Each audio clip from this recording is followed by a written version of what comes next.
Bonjour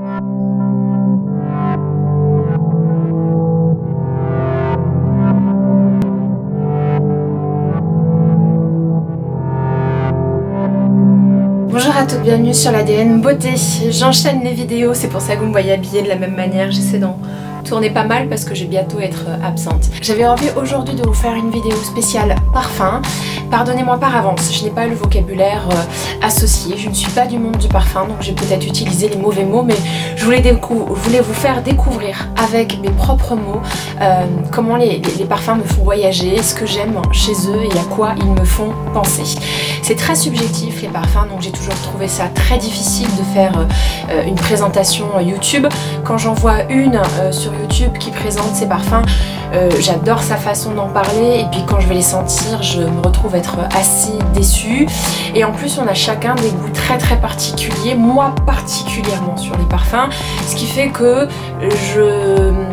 par avance, je m'excuse. Si vous allez en boutique et que vous n'aimez pas les parfums que je vous présente, c'est que voilà, c'est comme ça et on peut pas y faire grand chose. C'est tellement subjectif que c'est très compliqué de plaire à tout le monde et de donner une véritable, en tout cas une idée assez exacte de ce que le parfum rendra une fois que vous irez en boutique le sentir. On va commencer assez simplement par mon parfum préféré au monde entier. Je veux dire, c'est le parfum qui ne m'a jamais quitté ces 15 dernières années. C'est le parfum vers lequel je reviens tout le temps. Et si demain je crée un parfum, je crois que je constituerai un parfum à partir de celui-là. Voilà. C'est le parfum Musk de Kiehl's. D'ailleurs, je l'aime tellement que j'ai acheté également la crème pour le corps. Et quand j'ai une soirée ou ce genre de choses, je m'enduis le corps de ce parfum-là pour embaumer encore plus.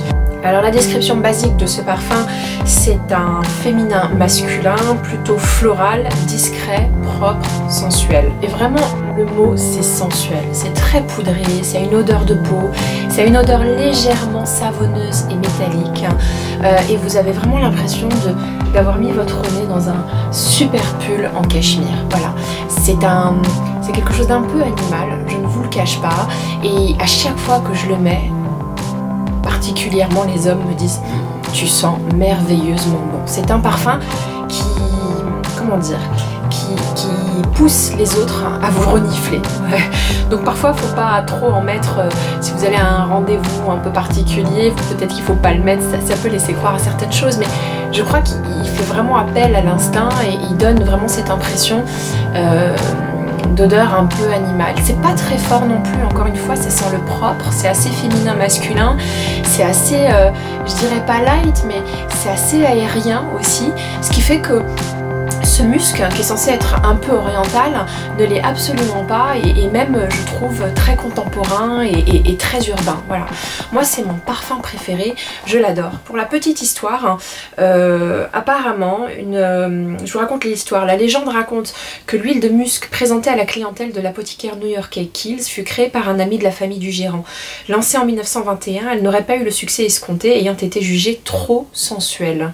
La préparation aurait été alors conservée dans une cuve dans les sous-sol de la maison, étiqueté Love Oil, filtre d'amour, et oublié jusqu'à sa réapparition en 1958, puis sa réintroduction sur les présentoirs de la boutique en 1963. Voilà. Donc ça veut dire ce que ça veut dire. Je suis une dingue de ce parfum, je vous le recommande et il a l'avantage d'être vraiment, vraiment pas cher. Parfum suivant, c'est l'eau des merveilles de chez Hermès. Il est noté comme étant un parfum plutôt féminin de la famille des Hespéridés et un style chic et opulent. Il est un peu fort, c'est vrai, mais il a une odeur savonneuse qui sent encore une fois le propre et qui pourrait le rendre limite, pas forcément dédié aux femmes mais aussi aux hommes. Il a ce côté poudré que j'aime tellement dans les parfums féminins qui vous donne l'impression d'avoir plongé votre nez dans un, je sais pas, dans un pull en cachemire. Moi je l'adore, je le trouve hyper agréable. La note de tête, c'est un baume du Pérou, chêne, vétiver, cèdre, atlas. Note de cœur, ambre gris, et note de fond, élémie, baie rose, citron, orange bigarade, sucré. Voilà. C'est un parfum que je mets de temps en temps, plutôt dans mes jours un peu androgynes, mais je vais emmener un petit peu un côté féminin avec moi. Mais c'est un produit qui peut un tout petit peu m'écœurer quand je suis déjà un peu malade ou quand j'ai mal au crâne. Ce n'est pas le parfum que je porte. Ce n'est pas un parfum apaisant, contrairement à cet autre parfum de Kiehl's. Néanmoins, je l'adore. Il donne vraiment de l'allure et je trouve qu'il vous différencie des gens. Je vous présente le suivant, c'est l'eau de Gentiane Blanche. Alors, de ce qu'il en est dit, c'est un genre féminin-masculin, donc j'aime beaucoup les parfums androgynes, de la famille des boisés, avec un style discret, frais et propre. On retrouve toujours cette notion de propre. Qu'est-ce que j'aime chez lui ? Il est beaucoup moins musqué, beaucoup moins poudré que ces parfums que j'aime énormément. Il a ce truc d'être extrêmement masculin, plus masculin que je ne le suis, donc il va me donner ce petit côté un peu garçon manqué, pour casser un petit peu le style trop féminin. Je dis pas que je suis pas très féminine, je dis juste que j'ai besoin assez souvent de casser le côté trop féminin. Moi j'aime bien le côté je m'habille en jean, j'ai des manteaux longs, je porte des Stan Smith, mais je peux en même temps porter des petits pulls avec des froufrous. Donc cette espèce de contradiction, je la gère avec les parfums et c'est pour ça que très souvent je porte des parfums androgynes. C'est le parfum le plus androgyne que j'ai. Il est frais, c'est un parfum que je peux porter quand je suis malade. Je trouve qu'il est très apaisant et il est très aérien. En tout cas, moi je l'adore. La suite, je vous présente cette mini eau de Cologne de chez Annick Goutal qui s'appelle Neroli. Je suis complètement fan. Pour la petite histoire, quand j'étais petite et quand j'étais malade, ma mère en fait m'aspergeait les cheveux avec de l'eau de fleurs d'oranger. Donc j'ai gardé un amour pour ces eaux florales très légères, voire même ces odeurs de bébé qu'on peut retrouver dans l'eau de fleurs d'oranger et dans le Neroli ou dans les fleurs de citronnier par exemple. Donc ce sont des odeurs fraîches, des odeurs aériennes, des odeurs très apaisantes et c'est ce que j'aime au travers de ce produit, c'est qu'il me rappelle un petit peu mon enfance. Je le sens avec vous, c'est ça. Il a un petit côté gourmand avec du miel, ce qui lui donne vachement plus de rondeur et ce qui va lui donner ce côté encore plus baby poudré, vous savez, toutes ces petites crèmes de bébé, ça sent tellement bon le bébé et c'est ce qui m'a vraiment séduit, c'est que ça m'a fait penser à un enfant, à un petit bébé, ces odeurs extrêmement réconfortantes de crème, de layette, bon je sais pas si ça va vous donner envie, comparer Annick Goutal à des crèmes pour bébé, ça peut paraître un peu bizarre, mais j'adore ce parfum. Je vais vous dire un petit peu ce qu'il raconte sur le site. Ils disent que c'est un souvenir heureux de ces orangers en fleurs qui illuminent la Méditerranée. Cette Cologne fraîche et rassurante qui mêle la fraîcheur veloutée de l'essence de Neroli et de l'absolu de la fleur d'oranger aux accents toniques et verts du petit grain de citron, vous voyez. Donc je vous avais parlé de fleurs de citronnier, eau de Neroli, du Neroli pardon, et de la fleur d'oranger qui sont pour moi les odeurs les plus apaisantes du monde. Pour moi il y a un fond un peu poudré qui va donner un peu d'intensité à ce parfum là. C'est pas de la Cologne pure, un peu piquante, vous savez, alcoolisée, c'est vraiment de l'eau de Cologne toute ronde, tout en rondeur, voilà, j'adore. Toujours dans ce côté baby, propre, crème, réconfortant, aérien, apaisant et frais, j'avais envie de vous parler de cet amour de Serge Lutens, fleur de citronnier, que j'adore. Pareil, quand je suis malade, il m'apaise, c'est celui qui va m'apporter du réconfort, qui va m'ancrer dans l'instant présent. Il est très très rond, donc c'est pour moi de citronnier, peut-être qu'il y a de la fleur d'oranger, je vais vous lire la description tout à l'heure. Et pour moi en fait il a toute cette rondeur qui va éviter le côté piquant de tous ces parfums citronnés ou toutes ces colognes. Il a cette rondeur qui va vous donner l'impression encore une fois de propre. Qu'est-ce que dit le site Eau Parfum? C'est un parfum féminin, floral, frais et sage. Voilà. Donc on est toujours encore dans ce truc que je recherche dans tous les parfums que j'aime, c'est-à-dire ce côté frais, sage, apaisant. Je le répète hein, parce que je me rendais pas compte moi-même. Dans la note de tête, il y a de la muscade, petit grain, Neroli, feuilles de citronnier. Dans la note de cœur, fleurs de citronnier, miel blanc, tubérus des Indes. Et note de fond, iris, musc blanc, résine de styrax. J'ai remarqué que dans tous les parfums que j'aimais, il y avait un peu de néroli, un peu de miel, un peu de fleurs d'oranger ou de fleurs de citronnier, de l'iris qui donne le côté poudré, du musc blanc qui donne également du côté poudré et qui va donner de la profondeur au parfum. Et bah, j'ai envie de dire que je pourrais limite commencer à composer mon parfum. Autre parfum que j'ai cassé, c'est un parfum d'Annick Goutal qui s'appelle L'eau du ciel. Je vais m'en mettre. Ça fait longtemps que je ne l'ai pas senti. C'est un parfum extrêmement frais. Idem, on retrouve toujours ce côté poudré, aérien, apaisant, frais, presque une odeur de bébé. J'avais une amie qui me disait que c'était le parfum que sa grand-mère lui mettait avant de se coucher. Elle en mettait quand elle était toute petite sur son oreiller pour l'apaiser et l'aider à dormir. Voilà. Donc on retrouve toujours chez moi cette idée d'apaisement.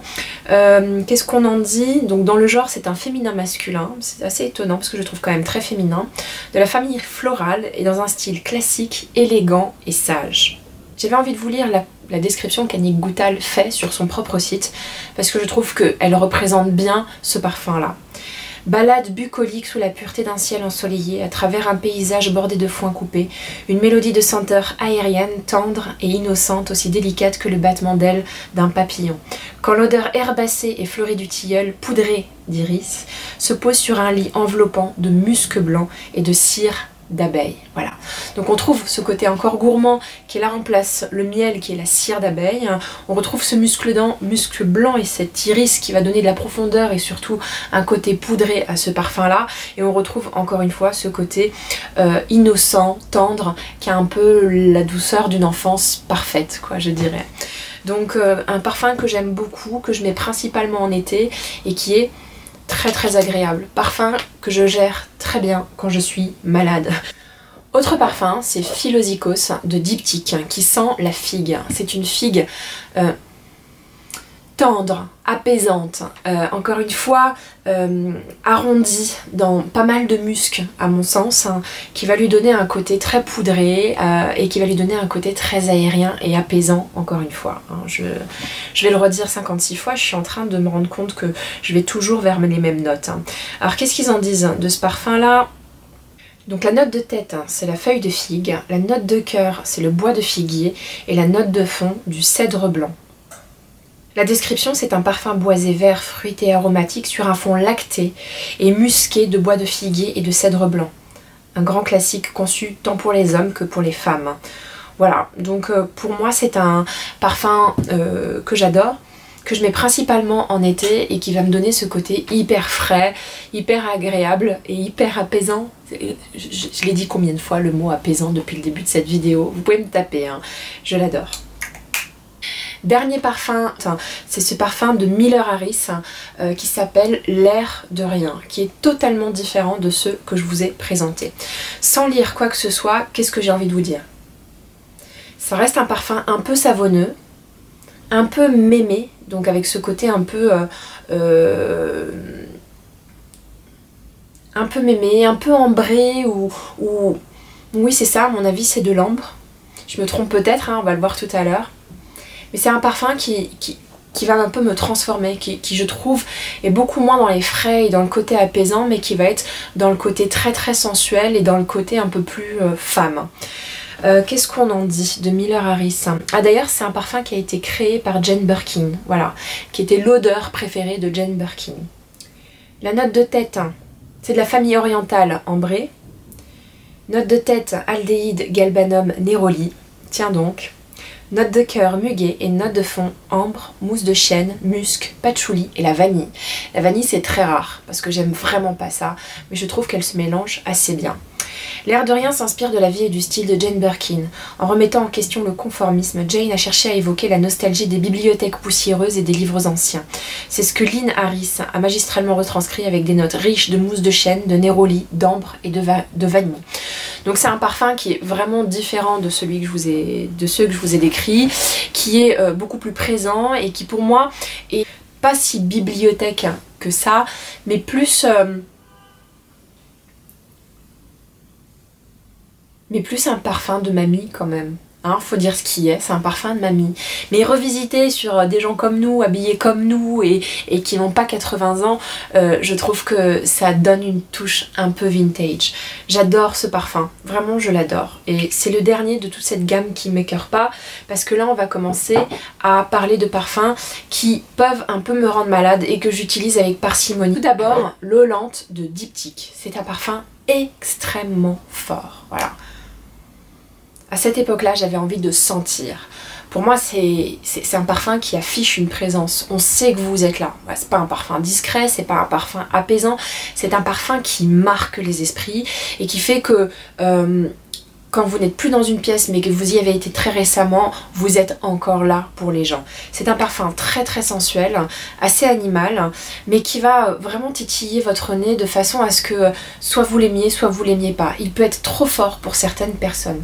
On me l'a jamais dit, on m'a dit plutôt qu'il m'allait bien. D'ailleurs quand j'ai changé de parfum, ça avait déçu pas mal de gens, mais je trouve qu'il a de la gueule. Vous voyez, je le porte vraiment pas beaucoup parce que j'ai peur de m'écœurer, j'ai peur d'écœurer des gens, et si je prends une voiture, que je rentre dans une voiture avec ce parfum là, je pense que je pourrais très très mal me sentir. Qu'est-ce qui se dit sur le site de Diptyque? La note de tête c'est la cannelle, la note de cœur c'est les épices indiennes et la note de fond c'est l'opoponax. Voilà. C'est un parfum à la sensualité raffinée et chaleureuse, mêlant la douceur orientale de l'opoponax aux épices indiennes. Donc c'est vrai, c'est un parfum qui est très épicé. On sent vraiment le côté indien et le côté cannelle de ce parfum-là. Et on sent également une chaleur. Voilà. En lisant, je me rends compte qu'il y a vraiment cette impression de chaleur. Donc quand quelqu'un passe avec ce parfum-là et que vous le sentez, ça vous donne cette impression. Je sais que je touche beaucoup mon nez quand j'en parle, mais pour moi c'est ça aussi le parfum. Ce n'est pas que ce qu'on sent, c'est aussi ce qui reste sur le nez, ce qui touche votre nez. Il y a cette impression de chaleur, on sent cette chaleur quand on sent ce parfum. Je l'adore, c'est un classique de la marque Diptyque, à ne pas mettre entre toutes les mains. Je vous recommande d'aller le sentir, d'aller même demander un échantillon parce qu'ils sont super cool à la boutique Diptyque, et de le tester avant de l'acheter parce qu'il est quand même très très très fort. Autre parfum cher à mon cœur, c'est le Chloé. Alors ce qu'ils en disent, c'est que la tête c'est le pivoine, le cœur c'est la pétale de rose et du magnolia, et le fond du cèdre et de l'ambre gris. Donc ça n'a strictement rien à voir avec ce que j'aime. Et pour vous dire très sincèrement, je n'achète jamais des parfums que j'appelle les parfums de grande surface, c'est-à-dire que c'est un parfum qui a cartonné, que tout le monde met, et même encore au bureau il y a une nénette qui le met, ce qui m'empêche de le mettre. Je supporte pas mettre le même parfum que tout le monde quoi, et c'est un parfum qui a cartonné et que beaucoup de femmes portent. Mais il est hyper réussi. Avec ce parfum, je me sens vraiment beaucoup plus féminine. Pour moi, ce sont mes jours où j'ai vraiment envie de séduire, d'être beaucoup plus présente sur mon côté féminin. Ça, c'est vraiment quand j'ai envie de revenir sur le devant de la scène. Il est un peu comme celui-là, hein. C'est des parfums qui marquent. Celui-là, pour mettre frais la réflexion sur une de mes collègues qui le porte, je sais quand elle est aux toilettes récemment, je sais quand elle est passée dans un couloir très récemment. Donc c'est un parfum qui marque. Alors, quelle est la promesse de voyage qui est un peu vendue derrière? Moi, ça m'emmène pas en voyage, ça me permet juste de me recentrer sur ma féminité. Eux, ce qu'ils disent, c'est que intime et sensuel, le parfum signature de la maison s'inspire de la rose classique, la senteur féminine par excellence, vous voyez, je mentais pas, pour créer une fragrance moderne et intemporelle, à la fois fraîche et romantique, pleine d'assurance et originale. Cette eau de parfum riche et complexe incarne les multiples facettes de l'esprit Chloé. Le jus est présenté dans un flacon moderne et délicatement plissé et orné d'un ruban noué à la main. Bon, le flacon il n'est pas si incroyable que ça, voilà. C'est un jus extrêmement féminin. Autre parfum qui est mon parfum d'été et particulièrement de vacances, c'est le Bronze Goddess d'Estée Lauder. J'adore le packaging, il est très beau. C'est un parfum solaire qui rappelle la plage, qui rappelle les crèmes solaires, qui rappelle le monoeil, qui rappelle l'exotisme des vacances passées sur une belle plage turquoise. Mais c'est pas un parfum pour la ville. Bon, j'ai des compliments quand je le mets en ville en plein été, quand il fait vraiment très très chaud, en plein cagnard, les gens ont envie de vous renifler. En revanche, dans un métro en plein hiver, je trouve qu'il n'a pas de sens. Voilà. Pour moi, il est là pour exacerber un contexte qui est celui des vacances et qui est celui d'un été extrêmement chaud. Il n'est pas là pour vous réaffirmer vous. Je pense que c'est pas un parfum qui est là pour vous donner à vous plus de caractère au travers d'une présence olfactive. Je trouve que c'est un parfum qui est plutôt comme un parfum d'ambiance. C'est un parfum que vous sentez, vous, qui vient vous accompagner et qui vous rassure sur le fait que vous êtes en vacances. C'est un parfum qui vous transporte quelque part où vous n'êtes pas, où vous avez envie d'être, celui des vacances sur une plage. Alors qu'est-ce qu'ils en disent sur le site d'Estée Lauder? Ils disent que il y a des notes sensuelles d'ambre, de lait de coco, de bois de santal, de vanille, de vétiver et de myrrhe, des notes chaudes de mandarine, de bergamote de Sicile, de citron et d'orange, des notes vibrantes de fleurs de tiare, jasmine, pétales de magnolia, boutons de fleurs d'oranger et lavande. L'évocation, c'est l'incontournable Bronze Goddess eau fraîche poursuit son voyage inspiré des Caraïbes. Type de fragrance, florale, solaire. Voilà. Donc, bon, bah, si vous avez envie de partir dans les Caraïbes, faut partir avec Bronze Goddess. J'avais un dernier parfum à vous présenter qui est une petite nouveauté de la marque Byredo que j'ai acheté hier et qui s'appelle Rose of No Man's Land. Voilà. J'aime la rose. Je l'évite en parfum parce que je trouve que c'est des parfums trop fleuris, trop mamie, trop fillette. Celui-là est exceptionnel. Moi je trouve personnellement, sans lire la description, que c'est un parfum... Attendez, je vous ouvre la boîte quand même, parce qu'elle est très très belle, vous voyez. Je trouve que c'est un parfum de rose très laiteux, très crémeux. Comme si vous aviez tout simplement appliqué une crème à la rose. Cette odeur est magnifique, voilà. C'est mon dernier coup de cœur et je vous avoue que j'en suis extrêmement satisfaite. Alors je l'ai acheté hier, déjà de 1. J'ai pas arrêté de me parfumer toute la soirée hier alors que j'étais en pyjama, hein, genre la fille qui gâche du parfum. Je l'ai remis ce matin et j'en suis toujours follement amoureuse. Avec le temps je vous dirai s'il me rend malade ou pas, mais je trouve qu'il a ce côté hyper apaisant, hyper agréable, hyper bébé, hyper sage que je recherche dans ces parfums, moi, qui me rassurent et qui me permettent de m'ancrer dans l'instant présent et de me dire t'inquiète pas, c'est bon, tu sens bon. Voilà. J'espère que vous avez aimé ma vidéo, c'était une vidéo un peu plus longue que la moyenne. Pardonnez-moi de ne pas utiliser le vocabulaire associé au parfum, je ne suis pas née. En revanche, j'ai adoré faire cette vidéo pour vous. Si vous l'avez aimé autant que moi, n'hésitez pas à mettre un petit like. Si vous avez envie de revoir ma petite tête, n'hésitez pas à vous abonner. Je serai ravie de vous retrouver. Je vous embrasse très très fort. Bisous bisous.